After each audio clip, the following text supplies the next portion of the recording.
meeting of the Sports Authority. I want to thank Sean and Jeff, I see Sean back there, Sean Henry, for letting us have our meeting here. And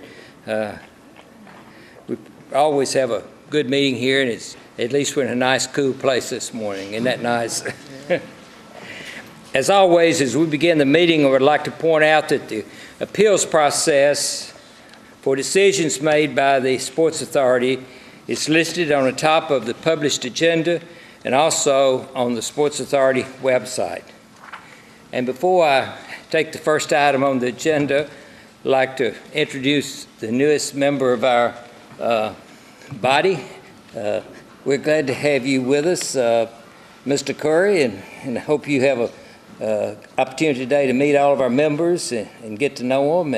And by the end of the meeting, we'll be calling you Marcus. Absolutely. Thank you. Okay. We have the minutes from the April 17th meeting of the board. Is there a motion to approve these minutes? Move to approve. Second. Motion made and second. All in favor say aye. Aye. Okay, opposed? Then they are approved.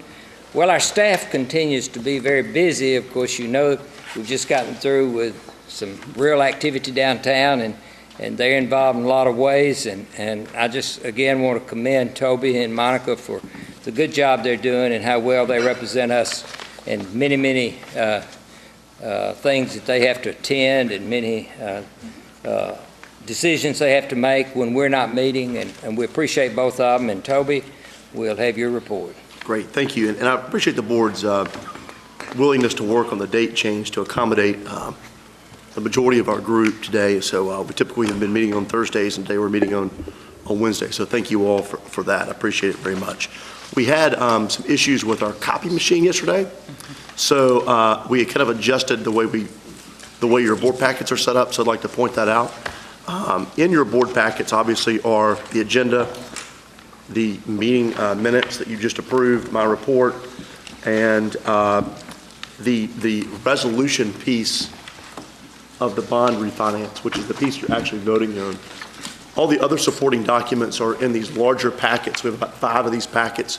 We can send these around to anybody that needs to look at them. They were previously sent to you, obviously, by email, but rather than chop down a bunch more trees and run out to Kinko's at midnight last night, we just made up 5 batches of these.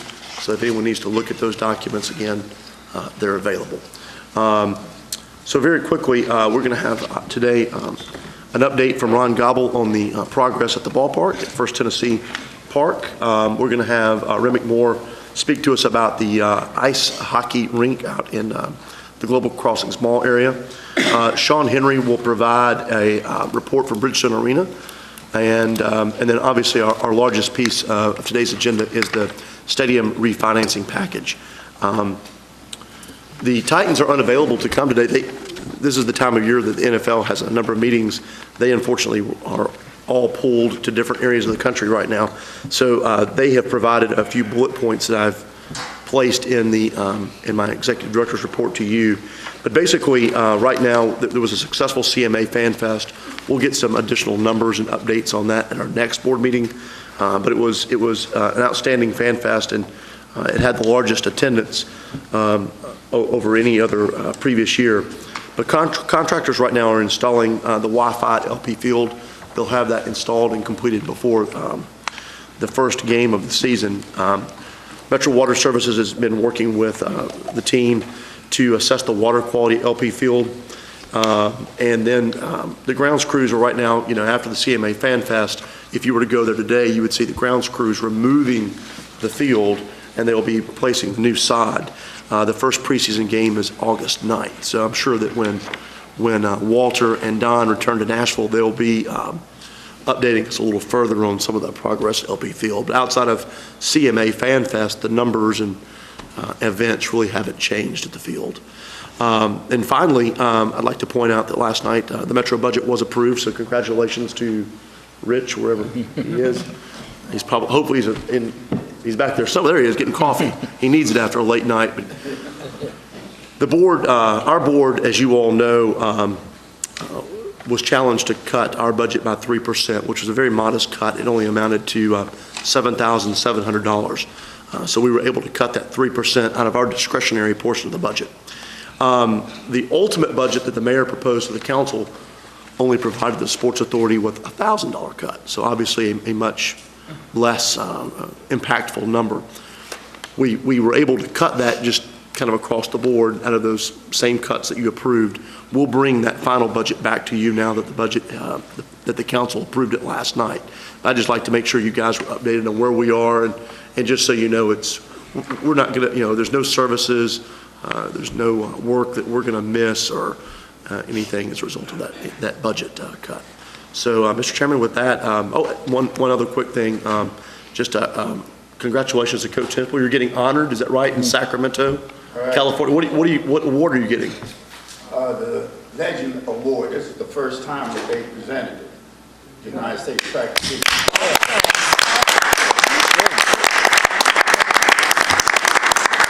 We have a legend on the board, Mr. Chairman. We all knew that. I'm glad that the U.S. Track and Field folks feel the same way.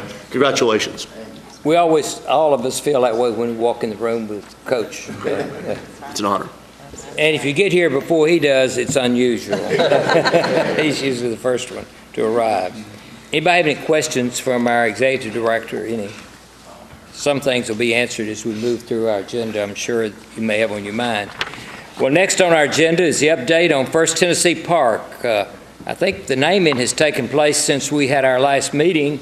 And Ron, will you give us an update? We're all excited and anxious to hear. Thank you, Mr. Chairman, members of the board. A lot of exciting things are going on over there at Suffordale, and they have named the park. It's going to be First Tennessee Park. Rough grading is complete. We're in the process of doing this. You may see some grading going on as you drive by, but mostly that's recycling and positioning things for final grading, which will be going on in the winter. Caissons have been poured. We will finish that part of the job next week. There'll be over 200 caissons going down anywhere from 30 to 60 feet. We haven't found any real big surprises. We've had a few minor surprises, but that's part of the job.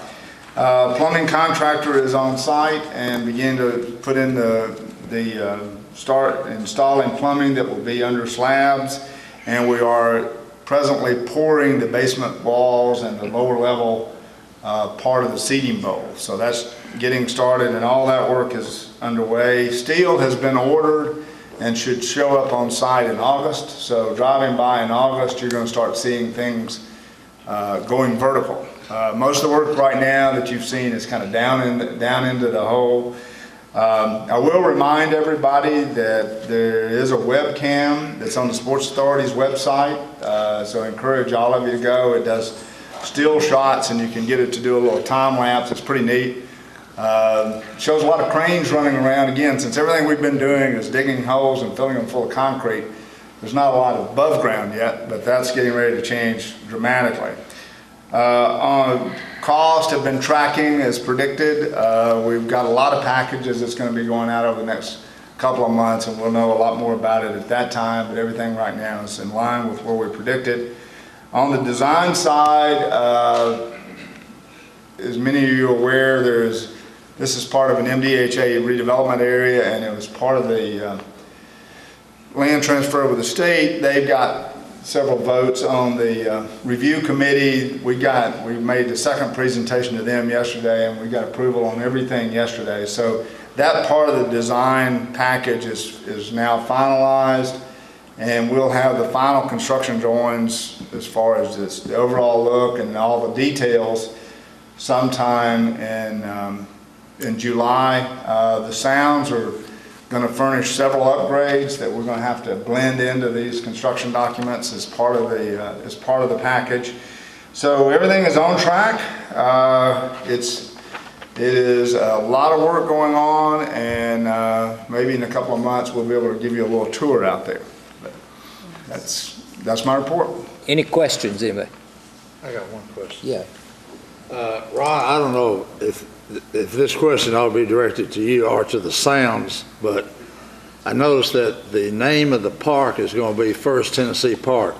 Is the Suffordale name going to be connected with that You'll have to ask the Sounds about that, but one thing that we are working on right now is out in the, as many of you recall our design presentations, the greenway is going to flow through it, and the greenway is going to be open even when the park is not. And there's going to be several neat features of that, and maybe we can present that in the next one of your next meetings.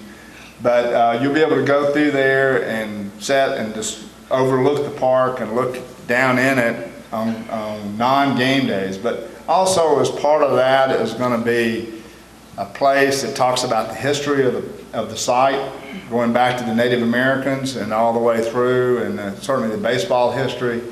The back side of the batter's eye, and the batter's eye is this kind of dark green panel that's behind the pitcher so the batter can see the pitch.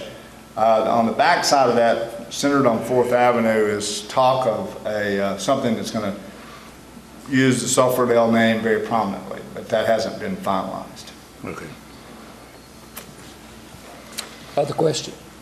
Okay, thank you, Ron, for that. Thank you A very good much. report. We look forward every meeting now to hearing the progress that's taking place. There's going to be a lot going on over the next 10 months. Right. Thank you.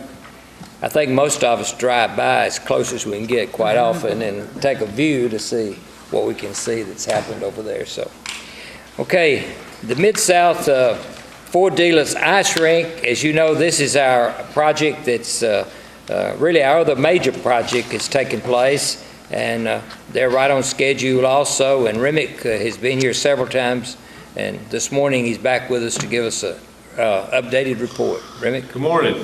Thank you. I've got some pictures here to show you guys this morning because it's a remote site and you probably don't drive by it very often, but let's see if I can. For those of you who are not familiar with the site, you can see the mall in the left side of the screen where the black roof is, and as that connects to the old JCPenney building where we've renovated the library and community center, and of course the Ford Ice Center to the right side of the screen. As you can see, we're now almost dried in. These were taken May 15th, so a lot has happened even since these photos. So this is looking east from the back side of the Ice Center. Of course, you can see the main entrance kind of as the corners meet the two buildings. That'd be kind of the main entrance of the Ice Center.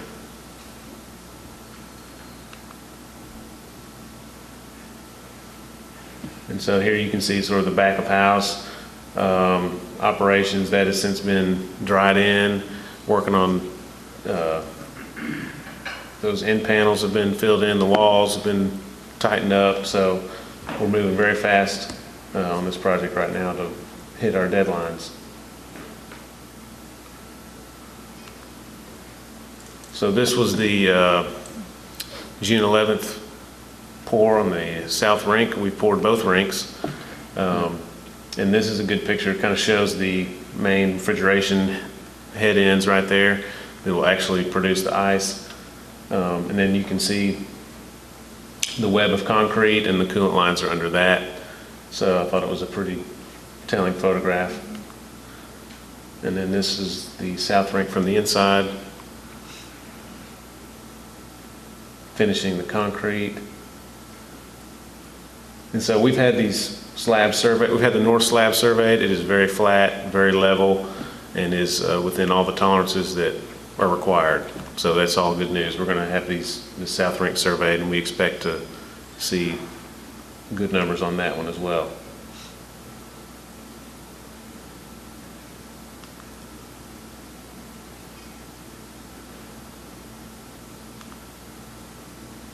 This was taken last week.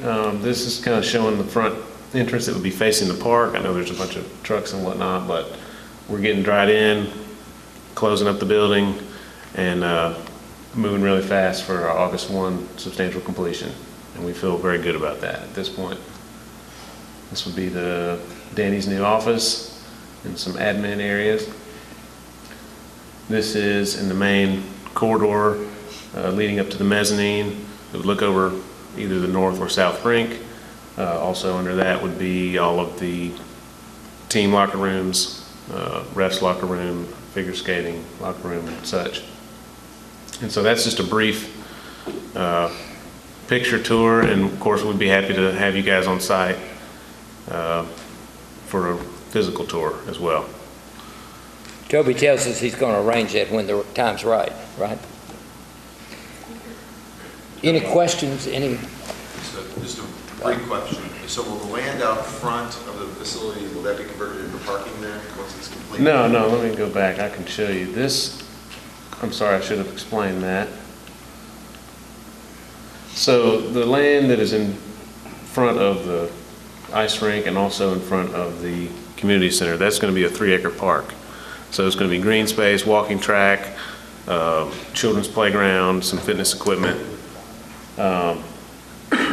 And then there will be some parking on the east, and then some parking on the west, south of the ice rink. So there'll be parking kind of flanking both sides, but it'll be green space primarily. Okay, thank you, Remy. All right, thank you. Well, Sean Henry, come on up. Sean's going to give us the Bridgestone and Predators report or whatever he wants to talk about this morning. Well, I like that last option. I think Toby's going to give skating lessons, right? I am. In a few weeks. We were out there yesterday. We had a staff meeting, and it's incredible how far the progress is coming, and we're ahead of schedule, or at least that's what I'm telling everyone, right? Remy? See, we are ahead of schedule. And for the record, that 3-acre-ish park, as he called it, as we're out promoting it and selling it, we're calling it a 5 to 10 acre park. So it's confused with some parking too. JD, you mentioned how nice it is to be in the building and cooling off a little bit. I wish it was a little bit cooler. It was something to see the Kings win the Stanley Cup last week. It'd be a lot better if we were in it still, and this building was about 58 degrees right now. So next year. And to that end, April's report was a bittersweet one. I was recapturing, another really good month and a great year. But unfortunately, we also played our last hockey game in April. We did not make the playoffs, as we know. But since then, we're experiencing one of the most optimistic summers I've been here for. And you look at that and you think, we missed the playoffs back-to-back years. We had a lockout a year ago. But there's a wave of optimism that is hard to capture. We're trying to. But when you hire a coach like Peter Lavalette, absolutely incredible things happen. He's a very positive guy. If you haven't had a chance to hear him speak yet or read about him, he's a winner everywhere he's been. He's taken a non-playoff team and put them in the playoffs the very next year. And he does so by really changing the way teams play. He plays forward first, believes in offensive players, it allows guys to take risks, safe as death type of philosophy, yet at the same time very responsible on the back end of the puck. And for us, that works well when we have a healthy Pekka and the best defenseman in the league, who ideally wins the Norris Trophy next week, which recognizes the best defenseman in the NHL. So things are going well. We're experiencing our highest renewal rate that we've had to date, and again, that's following 2 years in a row of not making the playoffs. New sales are going really well. The new Lexus Lounge is just exploding, and things are very positive. It's also become the year of the canceled shows or postponed shows. In the past 3 or 4 weeks, we've postponed the Miley Cyrus show, from the spring into later in the summer, and just postponed the Paul McCartney show from June into October. Despite that, we're still $700,000 ahead of last year to date, bottom line figures, which is just incredible. We're about $400,000 ahead of our most aggressive budget we've ever had. So things are really positive. The nice thing for next year is we just took 2 of our biggest shows of the year and put it into next year, which gives us a better chance to make next year another record year, and that's what our goal is. Next year is anchored by, again, a continuation of the Rock and Roll Hall of Fame coming through our building. Tom Petty is playing later in the summer. We're featuring Motley Crue's last show ever, or last tour, which is going to be another sold-out show. Justin Timberlake's coming back. And we're also featuring the largest Disney on Ice show we've ever had. Disney on Ice normally trails behind our circus sales. It's far ahead of it already this year, because if you've never seen the movie Frozen, you should. You'll never get the songs out of your head, at least if you have 2 young girls like I do. But it's incredible. It's blowing up. It's our #1 demand show right now on sale, despite having Paul McCartney, Miley Cyrus, Justin Timberlake, Tom Petty. Frozen, Disney on Ice is the #1 demand one. So if you're looking to come, you better reach out now with ticket requests. But again, we're enjoying just a great season, a great year. I make jokes in the past about it, and I know Jeff does as well, how good things are. If they weren't good, I try to put a positive spin on it. But as you see the numbers, it's pretty easy to talk about such a good year. So we're sitting in nice shape right now. We have our prospect camp starting in July. We'll hold it at the building this year because Centennial is still under renovation as both sheets of ice are being repaired, our new refrigeration systems, boards, glass. So we're going to have to host it this year, which is fun. We'll be able to have some sales events around it, get our fans out to meet our new coach and, see the future of the Predators, with prospects. In September, we're really excited because we're going to host a rookie camp for the first time in Nashville, but we're going to host it at the new Ford Ice Center, which is absolutely incredible. We're going to bring 4 teams together, our own, the Boston Bruins, the Tampa Bay Lightning, and the Florida Panthers. They'll come and play games from Friday night through Tuesday morning. On Monday, they'll get involved in some community events. And again, it's the first time we're hosting something like this. To do it at the new center is incredible. The following week, we'll host the Milwaukee Admirals, our minor league affiliate, their camp, something we've never done before either. We're going to host that out there as well. And then we roll right into our own camp, which will be at the brand new Centennial Sports Complex. So again, great things going on. If you have any questions, love to answer them for you. And I told Toby I'd be willing to answer anything for the Titans too. Anything at all. The really good news, their One Direction concert, we're going to cancel and book it here instead for them. If you all agree. Yeah. So. I have one question, Sean. Yes, ma'am. I'm looking at the food and beverage revenue, and I was just seeing that it's substantially higher than budgeted and for actual 2013. Wondering what did you attribute that to? And I was looking at the box office revenue, seems to be off a little bit. So I was just wondering how that works. Yeah, those 2 lines, a few years ago when I first got here, I talked about the underperforming lines, and most of them have to do with our service. And, if you attack your service in a certain manner, if you take every employee that's traditionally a service regarding employee and make them a sales employee, great things will happen from a revenue standpoint. We're doing more sales in our box office, so that sale, grows. So as our ticket sales grow, the revenue from the box office revenues grow, but it's more than that. We're giving people more reasons to come to our building to buy tickets as opposed to buying them through a great partner of ours in Ticketmaster. So we generate a few more dollars when you buy in our building. Food and beverage, and I always get shy talking about food and beverage in front of this board because one of the most unpleasant 3 months of my life was trying to explain what we're going to improve our concession deal, if you remember. We're going to state it with a great partner. We're going to get them to invest millions and millions of dollars into the operation. And the end result will be this sliding scale. If you remember, we took 2% off our guaranteed commissions for the ability to grow them 10%, 15%, true points, not just margin growth. And we'll grow our revenue. So we'll have a higher rent structure on higher revenues with their investment of it. But again, I get scared. I'm looking for Phil Williams.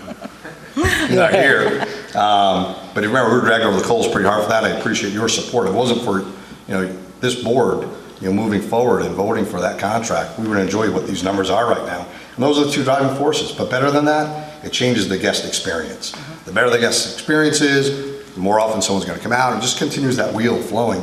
But right now, Sports Service is responsible for our merchandise and general concessions, maybe some of our clubs. Since we did that deal 2 years ago, I think they've put, contractually, they had to put $2.5 or $3 million into the building. And by the time the new store is built, I think they're probably going to be closer to $7 million in investment, almost double, or double what they committed to. Levy, if you remember, kind of dragged along with it. They're their provider for suites and some of our higher end catering. They had no contractual commitment, to invest in the building, but they have also put in about $1 million in the building from an investment standpoint. And this summer they're putting another $500,000 in and completely redoing the Patron Club, redoing all their serviceware. So things are just going really well. And again, the higher the revenues are for them, the more aggressive they can be in how they're reinvesting it. So, seriously, you should all applaud yourselves for that because if you remember, we renewed that deal 2 years early, and there were some who aren't on board any longer that for whatever reason were challenging that deal. So I don't miss those guys. I know I can say it, you guys can't. So. Some of us. But if you have any other questions, love to answer them. Again, we love talking about this year. It's the 4th year in a row where we've set records on revenue, on containing expenses, and improving the bottom line. Each year we put together a more aggressive budget. We're outperforming that, which you're always nervous about when you do that year over. Normally in the arena business, you go up and down, roller coaster, great year, a little bit off, a great year, a little bit off. When you look at this year, it's just anchored well. You had the Women's Final Four, which is a great run in April. Margaret talked about it in the last month, but I think some positive news is going to flow forward on that front again. We got the SEC Men's Championship this coming fiscal year, so things are just continuing down a real positive road. I'll see you all at Frozen. Or Motley Crue. When is that? September, I knew. Yeah. Thanks. You'll have to get tickets. Apparently. Okay, next on our agenda is our major item for the day. That's why you got this big packet of material in front of you. It's the refinancing package of $19.5 million in stadium debt. And our finance director for the city, Rich Riberlin, when you see him in our audience, you know that we need his expertise on whatever we're going to be talking about. And he got the budget passed. He's already been congratulated this morning. Don't want to build him up too much, but we have him and we have Jeff Oldham with the bond counsel and Margaret Darby. They've been working on this packet and the material. And Rich, I'll turn it over to you to talk to us. Thank you, Mr. Chairman. Members of the authority, I appreciate all your service this morning. I've got a lot of backup help today, so because if I falter, Jeff Oldham, of course, and Lillian Blackshear, his associate at Bassberry, and Tom Edelman, who's in the treasurer's office and handles sort of the day-to-day nuts and bolts of all the finances for Metro Nashville, and of course Bob Lackey and Greg McLaren. The whole finance team is here this morning, so they must be a little nervous about what I'm going to say or do because I've got a lot of backup today. So going on, as you know, this is a pretty straightforward transaction. We're not building anything new or anything like that, but from time to time we have come to the authority and with an opportunity to essentially just lower our debt cost by refinancing portions of our debt. We've done this over the last several years as interest rates have remained low, and I think we have just a little bit left sort of to refinance, and that's what we really have presented to you today. When we did a stadium refinancing in 2012 on a portion of the bonds that we're talking about today just weren't in the money. It wasn't an economically worthwhile transaction to do, so we didn't refund those bonds. However, today, with interest rates remaining low, and as we get closer to the call date on those bonds, it becomes an economically viable transaction. And essentially, what we're asking the authority to approve is to refinance about $19.5 million of stadium bonds. These actually go all the way back to the origination of original issue was for the construction of the stadium in 1996. 1996. It was refinanced once in 2004 to save money, and now we're going to look to do it again. It'll generate about $1.6 million in savings over the 13 years remaining on the bond, so it's a little over, it's not exactly, it breaks out to be exactly $100 and some thousand a year, depends on the maturities, but roughly it's a little over $100,000 a year on average, and it's about an 8 to 9% PV savings, present value savings. In the bond world, we have a policy that we don't do a financing unless it generates at least 3% present value savings. And the truth is we usually look to do more around 5% in our present value savings. And here it's closer, it gets up almost close to 10%. We're not quite at 10%, but close to it. So it just seemed to make sense in this market. Interest rates have remained low. For a lot longer than any of us thought they would, but we don't know how long they're going to remain low, and so we think it makes it's a prudent financial decision to go ahead and refinance these bonds at this time and lock into the lower interest rates for the life of these bonds. They matured in 2027, and that's when all the debt on the stadium will be paid off. And that's really it. You have a bunch of documents, which if you have questions, Margaret or bond counsel can go through. But it's purely, we're not doing any debt restructuring. We're not delaying any debt. We're not extending the life of the debt. It's purely an economic transaction to save a little bit of money over the remaining life of the bonds. About as straightforward and vanilla bond transaction as you can possibly do. With that, obviously any questions, and would appreciate your approval. And this is scheduled to go to the City Council for approval. Metro Council has to act on this as well before the bonds can be issued. And so assuming with your approval, hopefully today, it would then be on the schedule for the council to approve on July 1st at their meeting.